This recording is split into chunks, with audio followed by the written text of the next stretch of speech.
Hello, what's your name? Anong pangalan niya? Wala. Ah, wala? Bakit wala? Interesting na lang. Eh, bakit? Babae ba yan? Babae po, ma'am. Oo. Babae. O, sige na.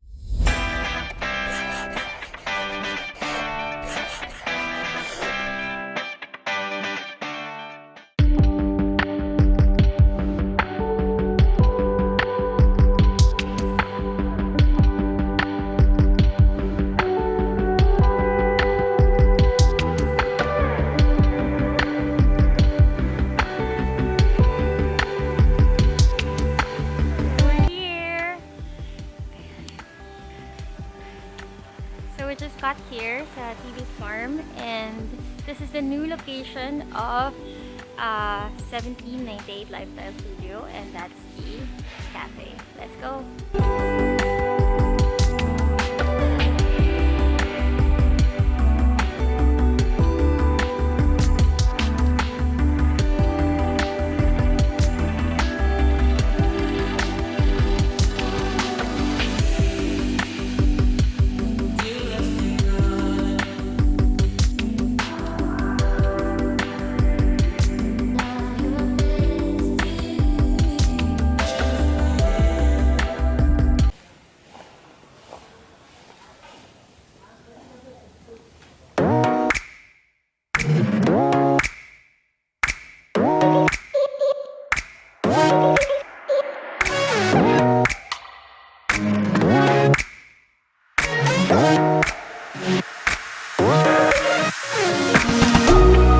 Guys, welcome to our hachenda. So we are at Tibby's farm. Ngayon naman I'm going to pet the horse. Saan? Sabi mo sa forehead. Gusto nila yun? Eh, kaso nilalayakan niyo ako. Hello, what's your name? Anong pangalan niyo? Ah, wala? Bakit wala? Interesting na lang. Eh, bakit? Babae ba yan? Babae po, ma'am. Oo. Babae. O, sige na nga. Christine na lang pangalan mo. So ilang taon yung lifespan ng isang kabayo? Ano ba to? Kaya nga ba? Hindi ko alam kung ito ba ay lifestyle vlog or ang tawag doon? Amazing Race? So ngayon sabi ni Chef, try ko naman daw mag-harvest ng eggplant, but the round ones. Ano tawag sa round na eggplant? Eggplant. Basta eggplant. Okay. Ayun o. Eggplant. Alin dito? Para ma-feel mo yung kumukuha ka ng sarili mo.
Sa Tibby's farm.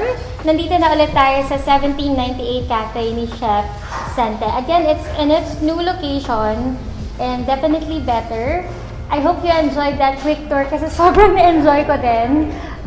Pag-visit nyo dito, baka naman hanapin nyo yung horse na pinangalanan naming Antristine. But guys, that's actually a restricted area. Tinur lang talaga ako din ni Chef.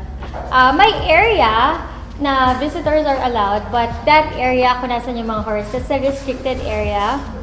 And sobrang na-enjoy ko. Even yung pag-harvest ng eggplants and all, sayang walang mulberries. We were supposed to pick some mulberries din. Now that we're back in the cafe, maglo-load up lang ako on some sweets kasi naubos yung energy ko sa pagtutour. So, we have here ice white mocha, caramel macchiato, Leches, and this one is a strawberry cheesecake. For now, they are focusing on coffee and sweets muna, but eventually they will serve other food like pasta, mga entrees, and salads. But that is after na ng close month. This is going to be a very chill vlog na lang kasi napagod na kanina.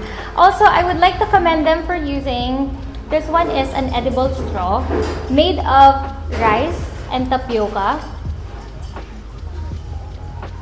And everything you see here, I guess almost everything you see here, nire-purpose nila from the farm. Like the tables, the chairs. Yan. So, you will feel very close to nature pag nag-visit kayo. Let's try that. Actually, kanina ka pa kinakain tong tres leches cake. Ayan, ang dami ng bawas, di ba? Kanina ka pa siya kinakain and it's so good. I like yung pagkaka-moist niya.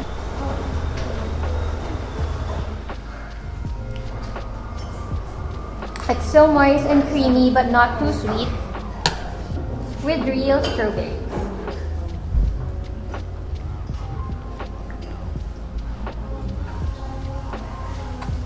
So guys, you can follow them on Instagram and like them on Facebook.